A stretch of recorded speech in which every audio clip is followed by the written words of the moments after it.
जय संतोषी माता। आइए सुनते हैं शुक्रवार संतोषी माता की व्रत कथा। अगर आप शुक्रवार का व्रत करते हैं तो शुक्रवार की व्रत कथा अवश्य सुननी चाहिए, जिसके पढ़ने सुनने से माता की पूजा अर्चना संपूर्ण होती है। आइए सुनते हैं संतोषी माता की व्रत कथा। एक गांव में एक बुढ़िया रहती थी, जिसके 7 बेटे थे। 6 बेटे कमाने वाले थे और एक बेटा निकम्मा था। बुढ़िया माँ 6 पुत्रों का झूठा 7वें पुत्र को देती थी। 7वां पुत्र एक दिन अपनी पत्नी से बोला, देखो मेरी माता मुझे पर कितना प्रेम करती है। वह बोली, क्यों नहीं, सबका झूठा बचा हुआ तुमको ही तो खिलाती है। वह बोला, जब तक आंखों से देख ना लूं मान नहीं सकता। पत्नी ने हंसकर कहा, देख लो तब तो मानोगे। कुछ दिन बाद एक बड़ा त्योहार आया।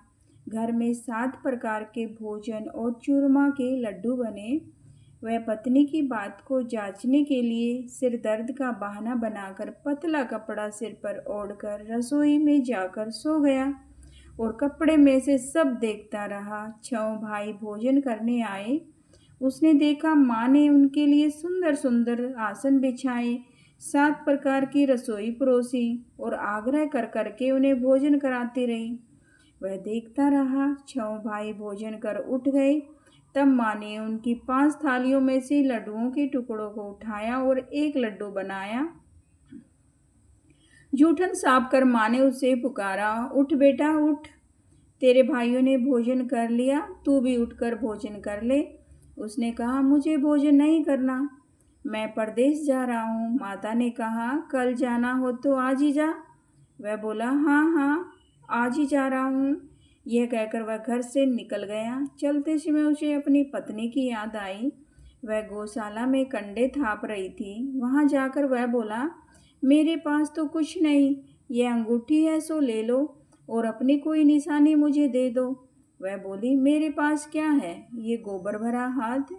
यह कहकर पत्नी ने उसकी पीठ पर गोबर के हाथ की थाप मार दी। वह चल दिया। चलते चलते दूर देश में पहुंचा।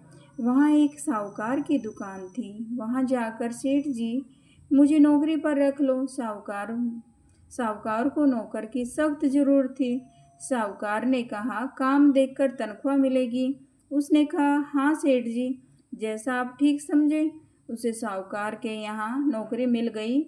वह वहाँ दिन रात काम करने लगा। कुछ दिन में दुकान का लेन देन, हिसाब किताब, ग्राहकों का माल बेचना, सारा काम करने लगा। साहूकार के 7-8 नौकर थे। वे सब चक्कर खाने लगे, लेकिन उसने अपनी लगन, परिश्रम और ईमानदारी से सभी को पीछे छोड़ दिया। उसे अपने किए का फल मिला। सेठ ने भी उसका काम देखा और 3 महीने में ही उसे मुनाफे में साझीदार बना लिया। परिश्रम करते करते 12 वर्ष में ही वह नगर का नामी सेठ बन गया और सेठ अपना सारा कारोबार उस पर छोड़कर बाहर चला गया। इधर उसकी पत्नी पर क्या बीती वह सुने। सास ससुर उसे देख दुख देने लगे। गृहस्थी का काम करवाकर उसे लकड़ी लेने जंगल में भेजते। इस बीच घर की रोटियों के आटे से जो भूसी निकलती है, उसकी रोटी बनाकर रख दी जाती और फूटे नारियल की नरेली में पानी दिया जाता। इस तरह दिन बीतते रहे। एक दिन वह जंगल में लकड़ी लेने जा रही थी। तब उसे रास्ते में बहुत सी स्त्रियां संतोषी माता का व्रत करती दिखाई दी। ये वहाँ खड़ी होकर पूछने लगी, बहनों, ये तुम किस देवता का व्रत करती हो और इसके करने से क्या फल होता है? इस व्रत के करने की क्या विधि है? यदि तुम अपने इस व्रत का विधान मुझे समझाकर कहोगी तो मैं तुम्हारा बड़ा एहसान मानूंगी। उनमें से एक स्त्री बोली, सुनो, ये संतोषी माता का व्रत है। इसके करने से निर्धनता, दरिद्रता का नाश होता है, लक्ष्मी आती है, मन की चिंताएं दूर होती हैं, मन को प्रसन्नता और शांति मिलती है। निपुति को पुत्र और प्रीतम बाहर गया हो तो वह शीघ्र ही लौट आता है। कुंवारी कन्या को मनपसंद वर मिलता है, चलता मुकदमा खत्म हो जाता है, कलह कलेश की निवृत्ति हो, मुख शांति होती है, घर में धन जमा हो, धन जायदाद का लाभ होता है तथा और भी मन में जो कुछ कामना हो सब संतोषी माता की कृपा से पूरी हो जाती है। इसमें कोई संदेह नहीं है। वह पूछने लगी, ये व्रत कैसे किया जाता है, ये भी बताओ तो बड़ी कृपा होगी। वह स्त्री कहने लगी, बिना परेशानी श्रद्धा और प्रेम से जितना भी बन सके प्रसाद लेना, 5.25 पैसे से 5.25 आने तथा इससे भी ज़्यादा शक्ति और भक्ति के अनुसार गुड़ और चना ले। हर शुक्रवार को निराहार रहकर कथा कहना और सुनना। इसके ओम बीज कम टूटे, लगातार नियम पालन के करना। सुनने वाला कोई ना मिले तो घी का दीपक जलाकर उसके आगे जल का पात्र को रख कथा कहना, परंतु नियम ना टूटे। जब तक कार्य सिद्धि ना हो नियम का पालन करना और कार्य सिद्धि हो जाने पर व्रत का उद्यापन करना। 3 मास में माता पूरा फल प्रदान कर देती है। यदि किसी के ग्रह खोटे हैं तो माता 1 वर्ष में अवश्य उसको अनुकूल करती है। कार्य सिद्ध होने पर ही उद्यापन करना, बीच में नहीं। उद्यापन में 2.5 सेर आटे का खाजा तथा इस अनुसार खीर तथा चने का साग बनाना। 8 बच्चों को भोजन कराना, जहाँ तक मिले देवर जेठ भाई बंधु कुटुंब के लड़के लेना, न मिले तो रिश्तेदार और पड़ोसियों के लड़के बुलाना, उन्हें भोजन कराना। यथाशक्ति दक्षिणा दे माता का नियम पूरा करना। ध्यान रखना उस दिन घर में कोई खटाई ना खाए। यह सुन वह वहाँ से चल दी। रास्ते में लकड़ी के बोझ को बेच दिया और उन पैसों से गुड़ चना ले माता की व्रत की तैयारी कर आगे चली। रास्ते में संतोषी माता के मंदिर में जा माता के चरणों में लौटने लगी। विनती करने लगी, माँ मैं दीन हूँ, निपट मूर्ख हूँ, व्रत के नियम कुछ नहीं जानती, मैं बहुत दुखी हूँ माँ। माता मेरा दुख दूर कर, मैं तेरी शरण में आई हूँ। माता को दया आई। एक शुक्रवार बीता कि दूसरे शुक्रवार को ही उसके पति का पत्र आया और तीसरे शुक्रवार को उसका भेजा हुआ पैसा वहाँ आ पहुँचा। यह देखकर जेठानी मुँह सिकोड़ने लगी। इतने दिनों बाद इतना पैसा आया है, इसमें क्या बड़ाई है। लड़के ताने देने लगे। काकी के पास अब पत्थर आने लगे, रुपया आने लगा। अब तो काकी की खातिर बढ़ेगी, अब तो काकी बुलाने से भी नहीं आएगी। बेचारी सरलता से कहती है, भैया पत्थर आए रुपया आए तो हम सबके लिए अच्छा है। ऐसा कहकर आंखों में आंसू भरकर संतोषी माता के मंदिर में जा कहने लगी, ये मातेश्वरी के चरणों में गिरकर रोने लगी, माँ मैंने तुमसे पैसा नहीं मांगा, मुझे पैसे से क्या काम, मुझे तो अपने सुहाग से काम है, मैं तो अपने स्वामी के दर्शन और सेवा मांगती हूँ। तब माता ने प्रसन्न होकर कहा, जा बेटी तेरा स्वामी जल्दी आएगा। ये सुन खुशी से बावली हो घर आकर काम करने लगी। संतोषी माँ विचार करने लगी, इस भोली पुत्री से मैंने कह तो दिया तेरा पति शीघ्र आएगा, पर आएगा कहाँ से, वह तो इसे सौपन में भी याद नहीं करता, उसे इसकी याद दिलाने तो मुझे ही जाना पड़ेगा। संतोषी माता ने उस बुढ़िया के बेटे को सौपन में समझाया, पुत्र तेरी घरवाली कष्ट उठा रही है।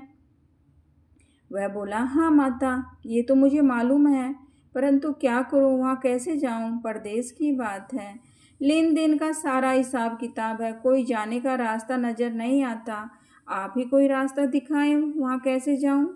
माँ कहने लगी, सवेरे नहा धोकर संतोषी माता का नाम ले, घी का दीप जलाकर दंडवत कर और दुकान पर जा बैठना। देखते देखते तेरा सारा लेन देन चुक जाएगा, जमा माल बिक जाएगा, सांझ होते होते धन का ढेर लग जाएगा।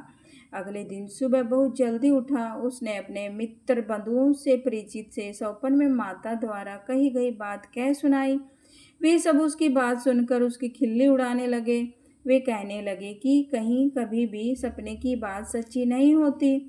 तो एक बूढ़ा व्यक्ति बड़ा समझदार था।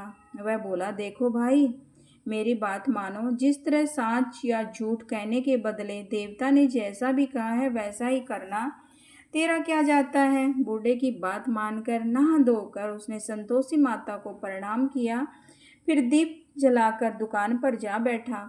शाम तक धन का ढेर लग गया। वह हैरान हुआ, मन में संतोषी माता का नाम ले प्रसन्न हो घर जाने के लिए वो गहना कपड़ा व सामान खरीदने लगा। सब काम से निपट अपने घर को रवाना हुआ। उधर उसको उसकी पत्नी जंगल में लकड़ी लेने गई। लौटते वक्त थक जाने के कारण संतोषी माता के मंदिर पर विश्राम करने बैठ गई। यह तो उसको रोज रुकने का स्थान था। धूल उड़ती देख उसने पूछा, ए माता ये धूल कैसी उड़ रही है। माँ ने कहा, हे पुत्री, तेरा पति आ रहा है। अब तू ऐसा कर, लकड़ियों के 3 बोझ बना ले। एक नदी के किनारे रख, दूसरा मेरे मंदिर पर और तीसरा अपने सिर पर रख। तेरे पति को लकड़ी का गट्ठा देखकर मोह पैदा होगा। ये वहाँ रुकेगा, नाश्ता पानी बनाकर खाकर माँ से मिलने जाएगा। तू लकड़ी का बोझ उठाकर जाना और बीच चौक में जाकर बोलना, गड्ढा डालकर बोलना, 3 आवाजें जोर से लगाना। लो सासू जी, लकड़ियों का गट्ठा लो, भूसे की रोटी दो, नारियल के खोपरे में पानी दो। आज कौन मेहमान आया है?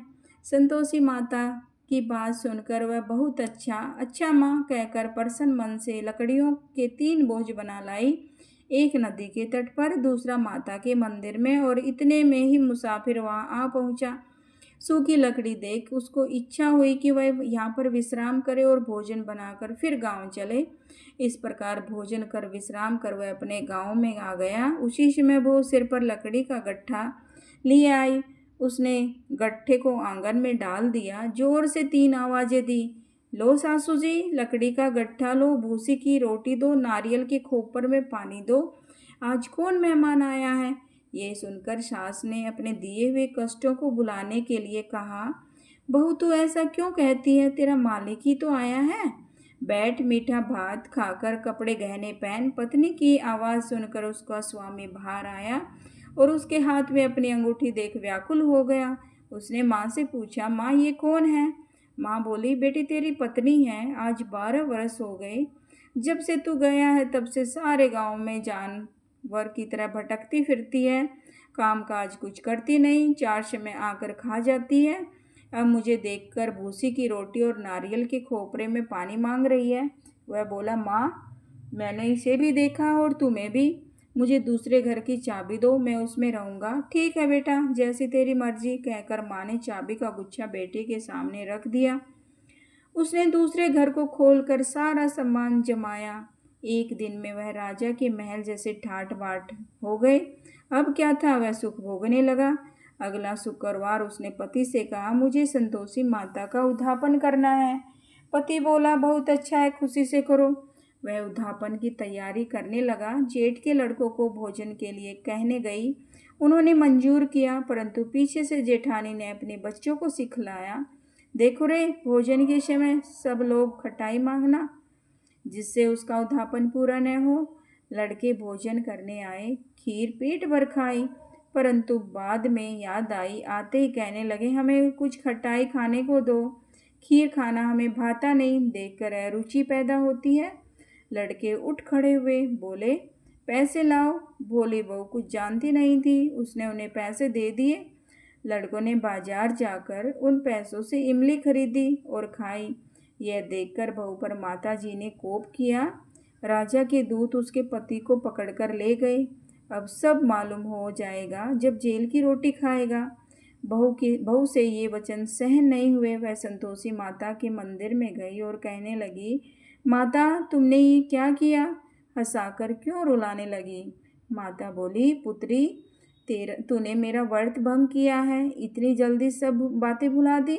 वह बोली, माता भूली तो नहीं हूँ, न कुछ अपराध किया है, मुझे तो लड़कों ने भूल डाल दी, मुझे क्षमा करो माँ। माँ बोली, ऐसी भूल भी कहीं होती है? वह यह बोली, अब कोई भूल नहीं होगी। अब बताओ मेरे पति कैसे आएंगे? माँ बोली, पुत्री जा, तेरा पति तुझे रास्ते में आता मिलेगा।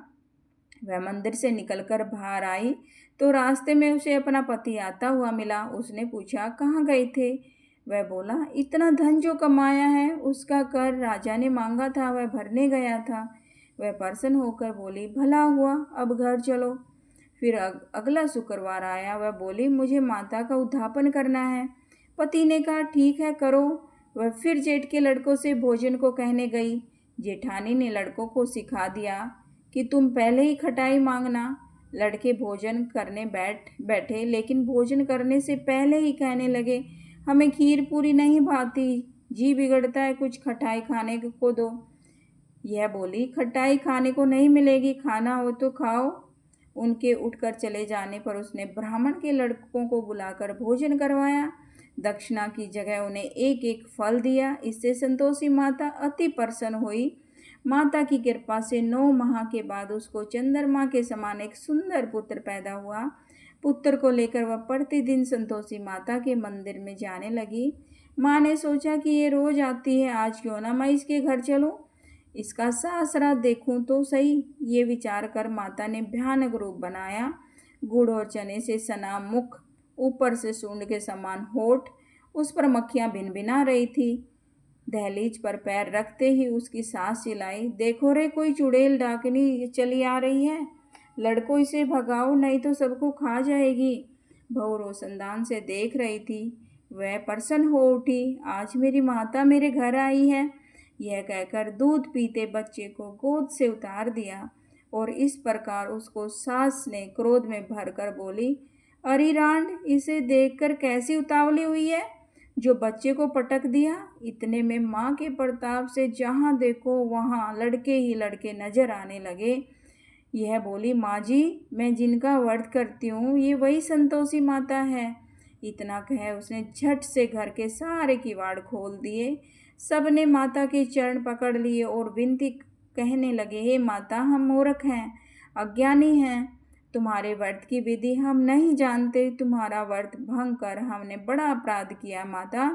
हे माता, आप अपराधों को क्षमा करो। इस प्रकार बार बार कहने पर संतोषी माता प्रसन्न हुई और इसके बाद उसकी सास कहने लगी, हे संतोषी माता, आपने बहू को जैसा फल दिया वैसा सबको देना। जो ये कथा सुने या पढ़े उसका मनोरथ सिद्ध करना। जय संतोषी माता, जय संतोषी माता।